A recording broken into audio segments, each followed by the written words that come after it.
The Mandalorian and Grogu are heading to the big screen, and honestly, it might be the smartest move Star Wars has made in years. I think we're all pretty excited to have Star Wars back on big screen. Since Season 2, we've seen a steady decline in interest across the board. The Book of Boba Fett, Kenobi, The Acolyte, even Mando Season 3. None of them hit the highs we saw back in 2020. And that includes Andor Season 2, which might be the most critically acclaimed Star Wars project to date. But even that couldn't pull in the same level of viewership. Now, a lot of people are throwing around the idea of audience fatigue, too much Star Wars, right? But I don't actually think that's the problem. I think something deeper is going on. Are you a Jedi? I am. And in this video, we're going to break it down and look at why putting the Mandalorian and Grogu in a movie might just be Lucasfilm's way of turning the tide before things fall off completely. From the timing of Season 3's release to the drop in premiere numbers to why theatrical Star Wars might truly be the only thing that can bring the brand back into focus. We've got a lot to cover, and trust me, by the end of this, you'll see why this movie isn't just a fun return for Din and Grogu, it could be the start of something much bigger. You are now Din Grogu. Before we dive in, don't forget to leave a thumbs up on today's video and subscribe to the channel if you want to catch more Star Wars coverage just like this. Now, with all that out of the way, let's get into it. I'm a bounty hunter by trade. Now that he's with me, I'll be more selective in my assignments. Let me get this straight. You want to work for the New Republic? Alright, so the thing is, this downward trend didn't start with The Acolyte. It's been building for a while now. After The Mandalorian Season 2, Star Wars seemed to lose its grip a little bit. We've had the Book of Boba Fett, Kenobi, Skeleton Crew, shows that had potential, sure, but they just didn't hit the same. Just to be clear here, Skeleton Crew is regarded as a pretty solid show, it's just that not many people watched it. Anyways, even The Mandalorian Season 3, which should have been a guaranteed win, couldn't match what came before. And that's not just a gut feeling, we've seen it in the numbers too. I am going to Mandalore, so that I may be forgiven for my transgressions. And it's not like the quality was the issue. Andor Season 2 is a prime example. The show is probably the most critically praised Star Wars content we've had in the Disney Plus era. The writing, the tone, the tension, it's all top tier, but even then, it didn't match the kind of audience Mando Season 2 pulled in. So if it's not the shows themselves, what's really going on? Some people say it's fatigue, that fans are burnt out, but I personally don't buy that. I think there's more to it. And it's not as simple as people getting tired of lightsabers and space battles. Now, when Season 3 of The Mandalorian came back, it was meant to be that big return, the comeback. And in some ways, it kind of was. It performed better than any of the other Disney Plus shows around it. A real one, beneath the living waters on Mandalore. But compared to its own previous season, it still fell short. The premiere alone saw a 20% drop from Season 2's opener. That's a lot of people that didn't come back, even with Grogu front and center again. So in this case, you can't put it down to the quality of the content, because less people turned up from the start. But yeah, it helped stabilise things a little, however it didn't reverse the trend. It didn't reignite the same energy we had during the first two seasons, and it raises a big question. If not even The Mandalorian could bring people fully back, then what will? Now sure, Season 3 outperformed the other shows, but it still fell short of that Season 2 peak. And I don't think the drop-off is just about burnout or oversaturation, it feels deeper than that. You see, Star Wars on the small screen, I believe works best when it's riding the wave of the big screen. There's a reason Season 2 of The Mandalorian felt like such a moment. It dropped just 10 months after The Rise of Skywalker, when interest in the franchise was still hot. Fast forward to Season 3, and we're over 3 years removed from the last movie. No theatrical momentum, no fresh injection of mainstream hype.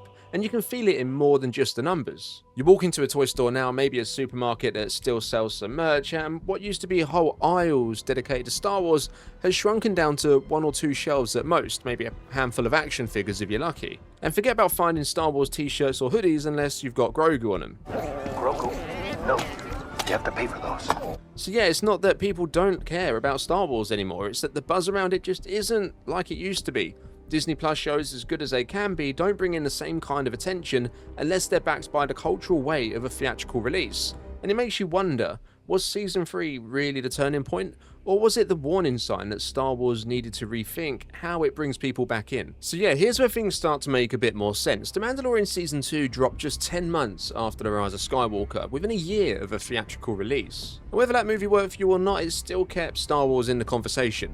Season 3, on the other hand, came out in March 2023, more than 3 years after the last film, and I think that gap matters more than we realise, because look, the numbers speak for themselves. Season 3's premiere saw a 20% drop in viewership compared to Season 2. Ahsoka Tano! Bo-Katan sent me. We need to talk. That's not people dropping off halfway through the season, that's less people showing up on day one. And when you've got Din and Grogu leading the charge, that's kind of wild. So if the content wasn't necessarily worse, what changed? Could it be that without a movie in the cinemas, the spotlight just isn't strong enough to pull in a broader audience? And that's where this next move becomes so interesting. Instead of waiting for another series to try and revive momentum or risking that slow bleed continuing, Lucasfilm's gone all in. They've taken the one thing that's pretty much kept Star Wars relevant in the mainstream during the movie drought and thrown it onto the biggest stage possible. Where is your master? Where is Grand Admiral Thrawn? Like, this isn't a new character, it's not as big of a gamble as such, it's Din and Grogu front and centre. With a movie budget, theatrical exposure and a built-in audience that will show up for these two every single time. But here's the real question, will that be enough to bring Star Wars back into the cultural spotlight, or are we about to find out just how much weight Din and Grogu really carry on their own? Now honestly, this was the best play they could have made. We're at a point now where sinking huge budgets into shows like Andor or Skeleton Crew, as good as they might be, just isn't sustainable. Not if they're not putting in the viewership, the returns aren't there, and that's a problem when you're trying to justify this level of production. So yeah, rather than rush out a likely divisive Rey movie just to have something in theatres, or put out a half-baked project that doesn't get the care a Star Wars film really needs, they've pivoted to the one thing that's drawn people in consistently, the one thing that's kept Star Wars in the mainstream through all the turbulence, The Mandalorian. Even during the content drought, Grogu's been everywhere, from toys to t-shirts to lunchboxes. This little guy hasn't just been a fan favourite. In many ways, he's become the face of modern Star Wars, and Din is the closest thing we've had to a universally liked lead since the original trilogy. Alright, pal. It's time to go. So turning the next chapter into a movie isn't just a smart choice, it's the least risky bet they could make right now. But here's what's interesting. It's not like Star Wars has struggled to introduce great characters. People love Kylo Ren, Jyn Erso, pretty much the entire cast of Andor, and even Jod in Skeleton Crew has his fans, so it's not a character problem, it's something else. Maybe this move to the big screen isn't just about who's in the story, but how the story is being told and where. Could it be that how we experience Star Wars now matters just as much as where we're watching? That for some stories to really land, they need the weight and reach of the cinema. And beyond that, what does it mean for the future of the small screen shows? If the film hits, do they shift more stories to theaters, or will the Disney Plus side have to evolve into something else entirely? But yeah, here's where things start to get really exciting. What a lot of people don't realise is that the story for The Mandalorian was already done. Season 4 had been written as a continuation of the show, and instead of going the streaming route again, they've converted it into a movie. That means we're not just getting a higher budget, we're getting the same story told on a bigger stage with way more impact. And the best part, it lines up with everything else that's brewing in the background. You've got Thrawn returning to the main galaxy, Frightening reality for those who may oppose us. whispers of a new galactic war, and the threads from Ahsoka and the Mandalorian starting to overlap. This isn't just about one movie, it's about building towards something bigger, something we haven't seen in the cinemas for years. And so if the rumours are true, and let's be honest, they usually are when it comes to this kind of thing, this could be the first of a trilogy. Imagine that, a live-action reinterpretation of the Thrawn trilogy, bridging the gap from Return of the Jedi all the way up to the edge of The Force Awakens. Could this become the new sequel trilogy in everything but name? And what about Ahsoka if Season 2 dives even deeper into the Mortis Gods, and Anakin's role in all of that? There's hope for you yet. Could we be seeing an eventual crossover event, one where the timelines finally collide and Peridia connects back to the main story?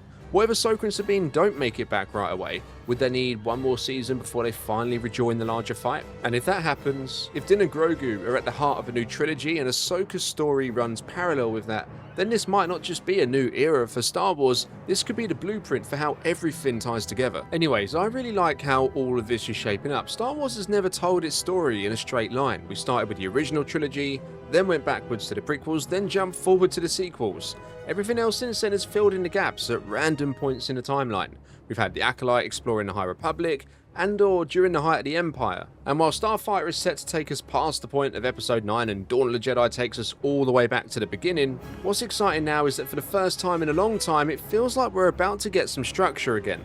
Now that he's with me, I'll be more selective in my assignments.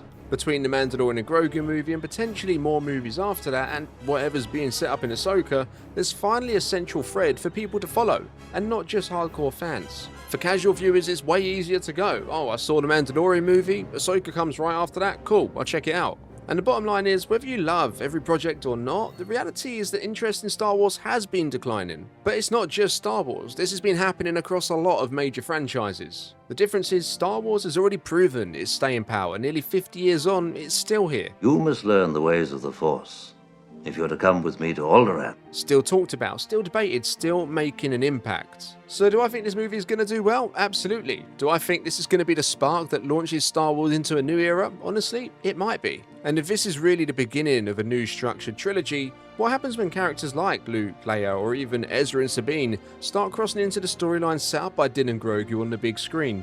What does that look like? Whatever it ends up being, I think there's a lot to be excited about when it comes to Star Wars just around the corner. So yeah, if this is really the beginning of a brand new trilogy, then what do you want to see from it, and which characters do you think need to be a part of the story? As always, drop your thoughts, theories and wilder speculations down in the comments below.